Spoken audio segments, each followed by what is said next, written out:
thầy tụ rút ấy ông mới nữa thật trắng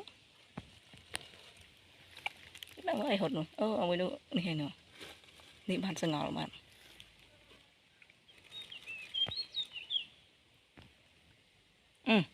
ngầm plate sẽ ngỏ bạn đã sân mấy cái lâu tí chơi về ngỏ về rồi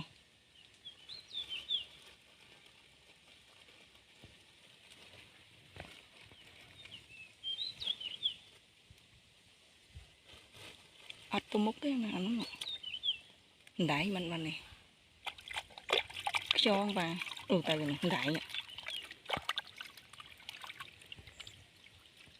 pin hoa mấy rồi ọt hột đây bạn bài đang sân mà hột đây ở đây